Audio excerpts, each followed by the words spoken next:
Welcome back to Season 12 of Limited Supply, the only commerce podcast with unfiltered and refreshingly hot takes. I'm your host, Nick Sharma, and when I'm not recording, I'm behind the scenes scaling your favorite celebrity and consumer brands. Let's start talking all things direct-to-consumer.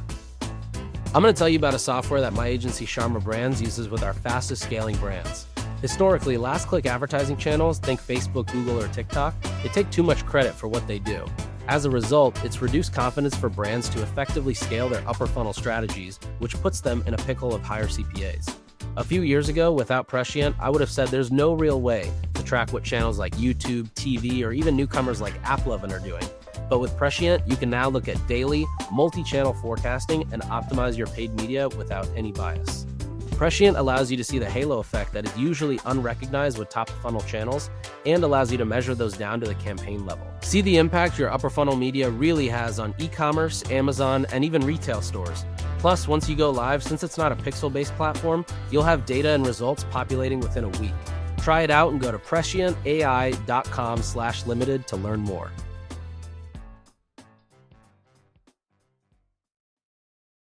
Welcome back to another episode of Limited Supply. You know, I was going through a lot of the emails that I get, and there was a lot of feedback on a very specific episode recently in season 11, and it dove deep into something tactical. And lately, I've been getting a lot of questions about landing pages. I think there's always this pendulum swing on both creative and the post-click experience. On the creative, it's, swings between stuff that's really nicely done, studio shot, professionally done, beautiful cinematograph type stuff, or like UGC crushes.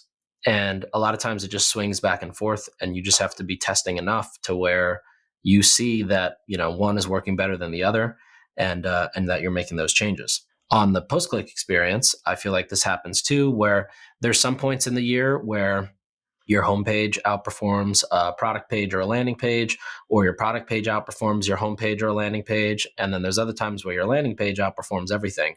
It also depends, like, who are you targeting? Are you targeting somebody who knows about the brand or knows about the question or the problem that you're trying to solve for? Or are you targeting somebody who has to first be educated on why they even need an infrared, sauna blanket? So all of that said, today's episode, I actually want to go pretty tactical and go super deep into landing pages. This might end up becoming a two-parter, just depending on how much we get through. But this is about it. This is from a 13-page newsletter that I wrote, and I wanted to create this episode because everybody always wants extra commentary and extra color. So while I'm still going to follow this format of the document that I wrote, I want to add some just extra color. So the reason that, I really wanted to focus on this is I think that a lot of times we talk about growth marketing or, just growing a brand, growth hacking, whatever it may be. And a lot of it tends to just really focus on Facebook ads or, media buying, kind of these things that are really just siloed. And those are mostly just one function. But one of the things that we don't focus on is growth marketing being this kind of full funnel approach to marketing, right? Like when I think of growth marketing, I'm not just thinking that you're optimizing Facebook ads. I think part of growth marketing is making sure that your Facebook ads are as efficient as possible. You're testing as many things. You're testing whitelisting and advertorials and landing pages and different bid and cost cap structures and all of that good stuff. But I also think that growth marketing applies to, your bio on your Instagram page, the highlights that are featured, what posts are pinned to the top, what's the URL behind the Instagram profile. When you work with an influencer, what's the URL you're giving them? Is a coupon code automatically applied when they click the link? Are they being tracked or segmented differently based on the UTM that they have when they first hit the site? I think growth marketing applies to everything. The email pop-up, making sure that your pop-up is capturing as many emails as possible, which is why I like to use Alia, or even making sure that your welcome flow is constantly being optimized. If you're doing PR, are you making sure that you're maximizing that relationship by using an affiliate platform to incentivize these publishers to post as much as possible or include you in more things? So I think like this concept of growth marketing is much greater than just media buying, which is usually how it's talked about in our kind of like bubble or in our community, in our world. But, one of the biggest levers within that is landing pages. If you were to ask me, what's one of the bigger levers you can test and play with that most brands don't, it's landing pages. It's basically everything that happens after somebody clicks an ad, right? Regardless of how good your media buying is or how good your creative is, if whatever happens after the click is not just as good or better, or is not doing the job that it's supposed to, which is, your ad is supposed to get a click. Your ad's not supposed to sell somebody right away. Once they get to your site or your landing page, that's where you have to sell them. So if your landing page or your website, your product page or collections page, wherever you're sending traffic to, if that's not doing an active job of focusing on bringing that customer down the funnel, you're screwed. Like, you're just wasting dollars on the paid side. And at the same time, most brands, this is where they fuck up. They run a ton, they have agencies, they're spending hundreds of thousands of dollars a month on media and on creative and agencies to support that. And then people click and it's like you end up on a site built in 1990. It looks like shit. And it's just a plain Shopify template. The cart's not optimized. There's no upsells. There's no bundling. There's no merchandising of bundles. There's no new customer offer. So anyways, this got me pretty frustrated, and it was Easter Sunday. So I thought, why not? Let's do a little Easter scavenger hunt on landing pages and just go super deep. So the first thing I want to talk about is the difference between the problem versus product funnel. Now, these are two funnels that mostly everybody plays within. I think there's a third one, which is funnel 0, which comes before the first funnel. And that's just making sure that you're able to grasp through relatability to your audience you're trying to go to. So let me give you an example. Let's say you're selling a infrared sauna blanket from Higher Dose, right? Typically, I say there's two funnels. Funnel 1 is you have to educate them on why there's even a need for the product you're selling, right? So if you're selling this Higher Dose blanket, maybe it's that your sleep is really bad. So you need to educate them why infrared light and why this sauna product is actually going to help you lead to better sleep. The second funnel is now distinguishing to somebody why your product is the best option. So, take Jolie. Jolie's a really easy example here. Funnel 1 talks about why Jolie makes a difference in your water quality. And funnel 0 to that could even just be the Jolie water report, which is like, hey, did you realize how fucked up the water is that you're showering in? It's your biggest organ on your body. You're giving it the worst water, yet you consume purified water, but you're showering in tap water. Why is that?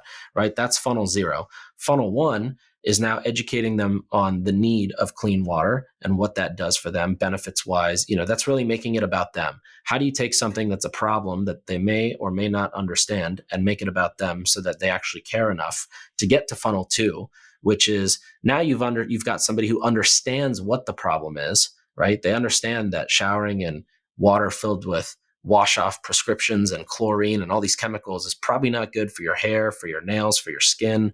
You're probably drinking some of that as you're showering. And so now the funnel 2 is really just around, okay, why is Jolie the best option for this product that's currently on the market? And so I think a big part of even deciding when you're running ad traffic is you have to understand what is your objective here? Is your objective to sell somebody on the individual product you're selling, or is it to actually first educate them and get them to understand what the need is? Some landing pages, and if you've got a product that's maybe a bigger impulse buy, you can actually do this in one. And we'll talk about the different types of pages you can run in a second. But other brands, take 8 Sleep, for example, or a Higher Dose, or cookware, right? Like, you have to actually break these out. These are generally run as two separate things. Your upper funnel, kind of cold prospecting. These are people who you're educating on why, right? It's literally just why, brand name, question mark. That's the answer for what funnel 1 is. Funnel 2 is why this one, question mark. And that's what you have to answer there. So hopefully that's clear. But I wanted to establish that before we get into the types of landing pages.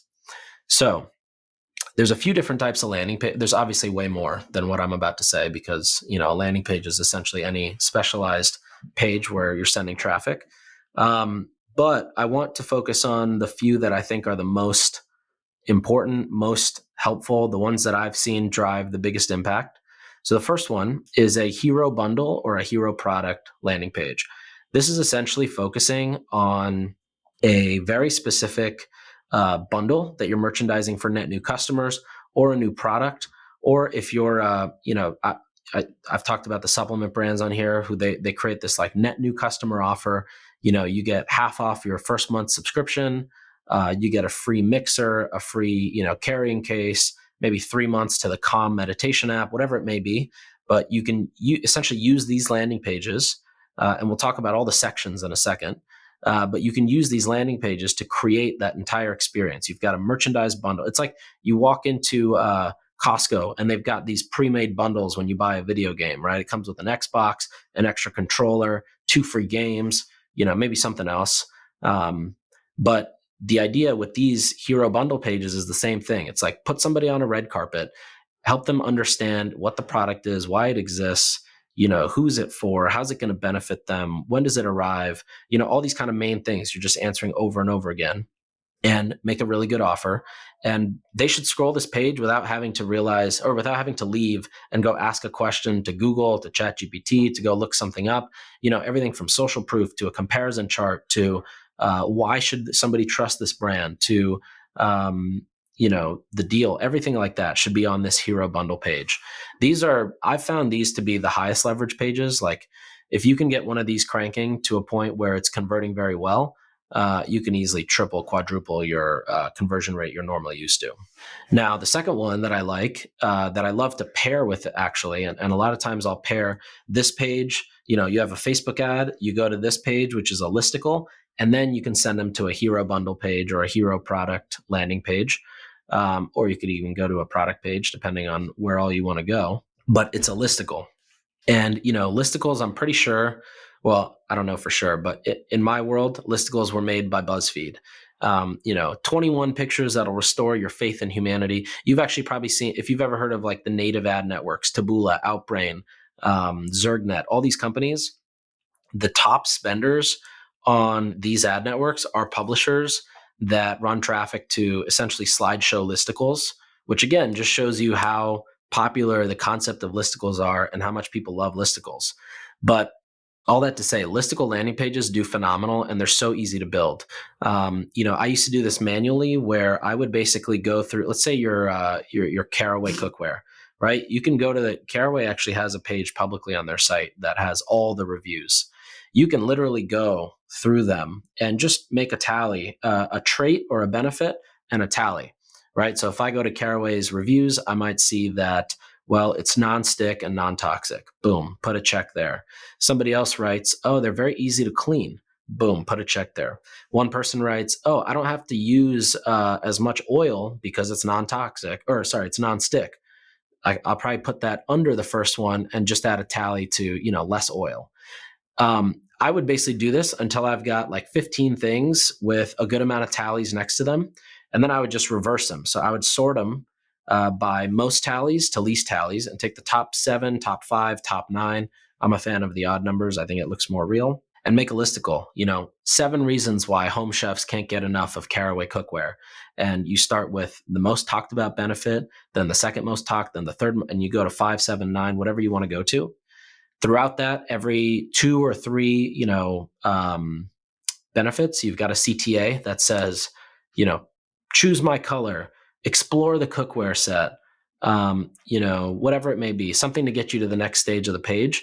But the idea is that you've basically taken reviews and things that people are actually talking about and reversing it to match what consumers probably want. If they're talking about that and raving about that in the reviews, that's clearly something they were probably looking for prior to being a customer. The other thing I'll say there too is looking at TikTok and Reddit and customer service questions are also good, because it helps you understand what are the things that people are confused about that you can get ahead of in a listicle, and just allows you to display it better. These do really well for upper funnel channels as well. And the last thing I'll say is, you've now got ChatGPT, so you can actually just download all your reviews and give the prompt of, sort the top 5, 7, 9 most talked about benefits, give them to me, give me supporting reviews as evidence. I would even incorporate some of these reviews into the actual listicle page itself. And what you want to do is basically, to figure out success on this page, you have to judge it from its click-through rate to the next page. If you have anything under 30%, you're probably missing the mark heavily. You want to aim to 40 to 60% click-through rate. That means about half the people who read the listicle end up going to the landing page, and then your conversion rate on the landing page should obviously be higher from traffic coming from the listicle. This is also a good, going back to that growth mindset, right? If you think about analytics and measurement, it's a good reason to have individually built out landing pages so you can understand conversion rate per page if you can't just track conversion rate by the UTM source, which a lot of times you can, but it's not as clean, or that piece of it can get messy. So yeah, just another random thought. A few years ago, without Prescient, I would have said there's no real way to track what channels like YouTube, TV, or even newcomers like AppLovin are doing. But with Prescient, you can now look at daily omni-channel forecasting and optimize your paid media without any bias. Today, brands like Port & Leather, Sattva, Jones Road, Hexclad, and so many more of our clients use Prescient to understand what these top-of-funnel channels actually do to impact their sales in retail, Amazon, and their DTC site. Last-click channels have taken too much credit for far too long and reduced confidence in upper-funnel channels. Prescient allows you to see the halo effect that is usually unrecognized with top-of-funnel channels and allows you to measure those down to the campaign level. See the impact of upper funnel on your revenue, ROAS, and new customers today by going to prescientai.com/limited to learn more. That's prescientai.com/limited. Okay, the next one I see work really well with apparel, with high SKU categories, with online, or I guess you could call them like marketplaces, e-retailers, companies like PetMeds or Chewy or places like that. But it's collection style landing pages.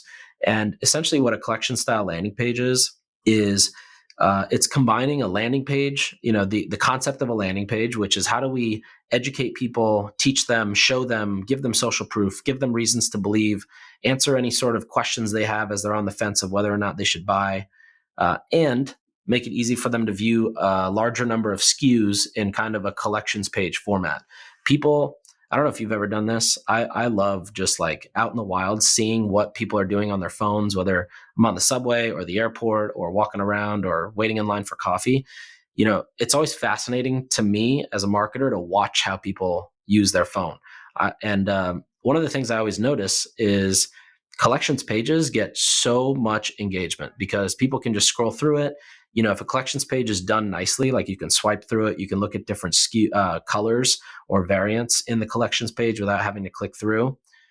Those obviously perform well, but collections pages do really well. So what does this mean? This means you add kind of a lot of the key elements that you would normally have in a landing page, the social proof, a nice hero section that explains the product and its benefit and why it works and why people believe in it and why you should believe in it.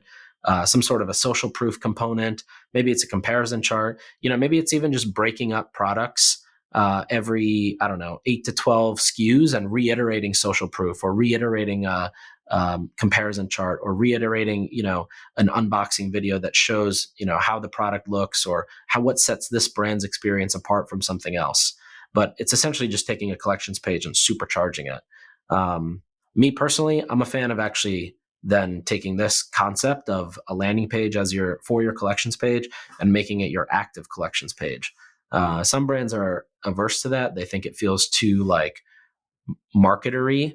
But in this day and age of, advertising and how ads are served and what is decided to be served to people, I actually don't think it's a big issue at all. Okay, another one. This one I see work really well when we go back to funnel 1 and funnel 2, funnel 1 being the why brand ? And funnel 2 being why this product ? Going back to funnel 1, a page that I think works really well is a social proof landing page. So this works super well for high AOV products, brands that have something expensive to sell or expensive for their category. So again, Caraway is probably a good fit here, and 8 Sleep is probably a good fit here. If you're selling furniture, outdoor furniture, really if you tend to be one of those yassified brands, you're probably selling something more expensive for the category, which is why the social proof page, as long as your product delivers on everything it says it'll do, this is why these types of pages do really well.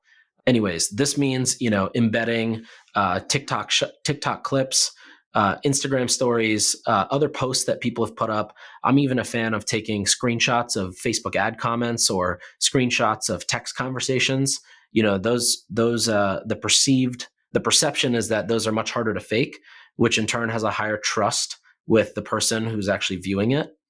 I've also seen TikTok comments be a very like incremental way to add social proof in terms of helping with click-through rate or conversion rate.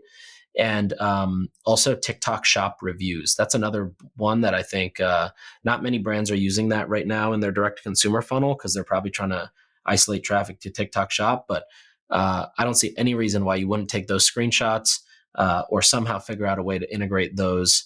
The reason it does well is because the framing is that it's from TikTok shop reviews, which consumers know you just absolutely cannot fake. Whereas press articles, blog articles, influencers, customer reviews, those are all like, I think consumers kind of know those can be faked, which is why I love the concept of screenshotting ad comments or texts or TikTok shop reviews. I think those are just much harder to fake.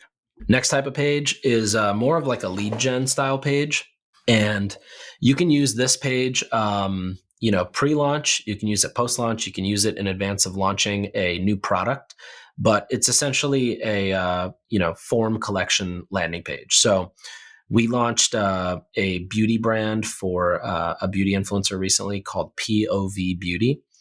And we actually use this type of a page pre-launch. So as soon as the brand was announced, there was a really beautiful landing page that you could go to and just basically enter your email and phone number. Post-launch, we sold out the inventory in a matter of a couple hours. So we switched our site over to a sold-out version of the website. And so we had two versions of that. I think one might be up right now at the time of this recording. And the other one was basically a full site takeover saying like, we're fully out of stock. Enter your email here in the hero of the homepage. And one, it just does a phenomenal job. Conversion rate's really high. But two, if you're using this for like a pre-launch of a new product or you're about to launch a new product, this is your opportunity to reiterate why do people love the brand, the social proof, the reasons to believe in the new product, maybe tease the new product, and just give some more excitement or kind of hype, right?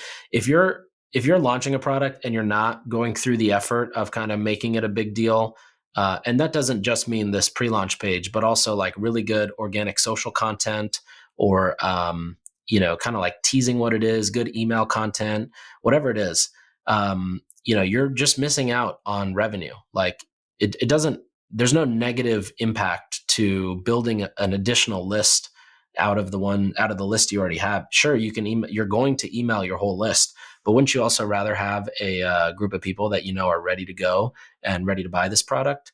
I think you should. And I know that there's two brands that I know do a really good job of this. One I've mentioned before is Lemmy. They crush every single product launch. They treat it like a whole brand launch. And I think everybody should be following that playbook. And the other one is Sniff, snif.co. They do a really good job of collecting SMS launch lists for products prior to launching, which obviously boosts their sales the second the product drops, or even the night before the product drops to the public. One other example that I haven't brought up in a while is the concept of using SMS collection in exchange for a digital product. There's a clothing brand called New York or Nowhere that a friend of mine runs. And what she used to do is she would build these really beautiful wallpaper packs. It's basically like a 10 image zip file, right? You put that as a digital product for sale on Shopify for free. You run traffic there and you basically tell people to grab this wallpaper pack for free. They still check out on Shopify. So they become a customer. They're opted into emails. They're opted into text messages. And then when they have a product drop or a clothing drop, then they have this massive addressable list to go after because they did all this work collecting phone numbers up front. So slightly different than the pre-launch or the SMS landing page, but similar concept in the sense that, you want to be able to just keep building these more targeted or more segmented lists so that you've got opportunity to continue running as you continue to launch new stuff. Okay, next one is the BYOB, so the Build Your Own Bundle. Now, this is a page that I've been using for probably 8 or 9 years at this point. It's a very simple concept. You go to Costco and you see a beverage you like, you mix and match your flavors, and that's what you buy. This is essentially the same concept, right? You go online, you see Poopery or some electrolyte powder, you just quickly choose the flavors you want, build your pack, get your discount, and you're out. And we find that this does really, really well for net new customers. Again, in that second funnel, right? If you're in the first funnel, you can't just be like, yo, this is our brand, buy, get 3 and get 10% off or whatever. This works really well once somebody's educated and is now ready to make a purchase. So in this case, you've still got the build your own bundle functionality on top. And then as you scroll, you've still got some components of education, depending on what your AOV is, what you're selling, what stage of the funnel these people are in. You can decide how many sections or how few sections you want to add into that. But the BYOB page is it's if you sell any sort of a consumable product, you should 100% have BYOB. I would test it too if you think it's not going to work because you sell hair care products and that's just kind of weird. Or you sell sweatpants and you think that's kind of weird. I would just try it. I bet it would work. The engagement rates are insanely high, and we can usually like 3x conversion rate of the site conversion rate just by driving traffic here, especially from prospecting qualified traffic. Okay, and the last type of landing page that I want to talk about here, I didn't realize we're taking so long here, is the article and blog style landing pages. So, if you scroll on Facebook or Instagram, you're absolutely going to see examples of this. This is where you have publishers, publishers are basically advertising on behalf of the brand. So, you don't see BarkBox running the ad. You see one of the publishers that I own is running the Facebook ad, and it looks like it's coming from a publisher when you're in the feed because there's no learn more or shop now CTA, right? It goes to an article that may talk about being a new pet parent or trying to figure out what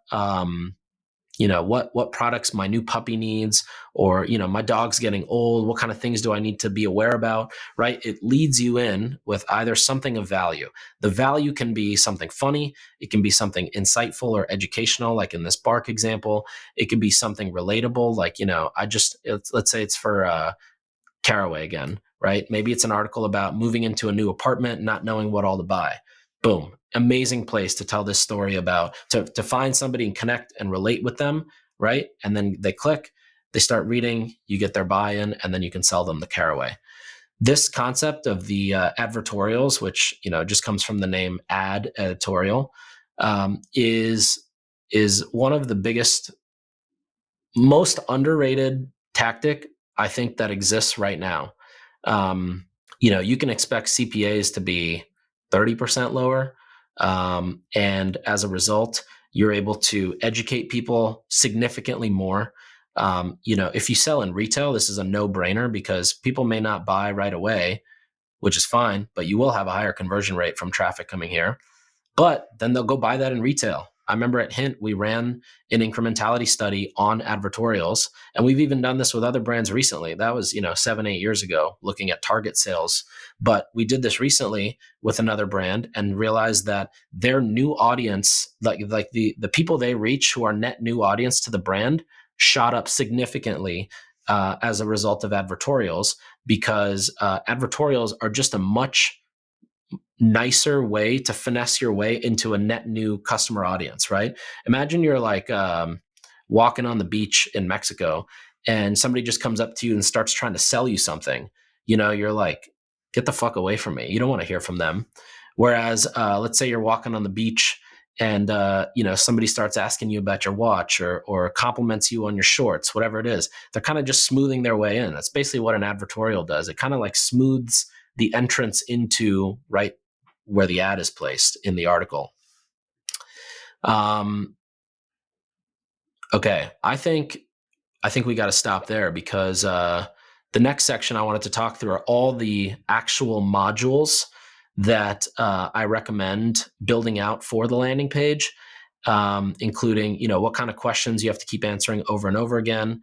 And then from there, I wanted to go into a bunch of tactical tips. I wrote out 40 or 50 things that I think are absolute musts for landing pages. And then the last piece is my actual process. Like me, I still build landing pages myself. So what is my process to do that? And, instead of it taking 8 hours for me to build a page, I can now get it done in about an hour or two. So I want to go through that whole process. That way you guys can just copy it. Anyways, I hope this episode was helpful. Hopefully it validated some thoughts. Hopefully got you to decide like, yeah, we should be fucking testing all these different pages or types of pages, or, maybe we sell leather bags. I know Ben's listening, and we haven't tried a collection style landing page. So maybe we should try that, and that'll increase conversion. I firmly believe if you spend a couple, put a timer on this process, but like spend 2 hours and try to build a landing page, see where you get.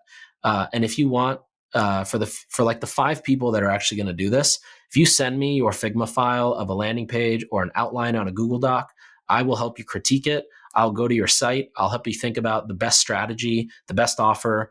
Use me as a resource. I want to see which 5 people actually do this, but do that. I'll be helpful. Next week's episode, we're going to dive right into the modules, and then the tactical tips, and then exactly how I build landing pages. All right. Well, that's all we've got for today. I hope today's episode was helpful. And I'll see you next week. Same time, same place. Thanks for listening. We'll be back next time to cut through the noise on CPG, retail, and e-commerce. If you enjoyed this episode, why not share it with a friend? And be sure to subscribe wherever you listen so you don't miss the next one.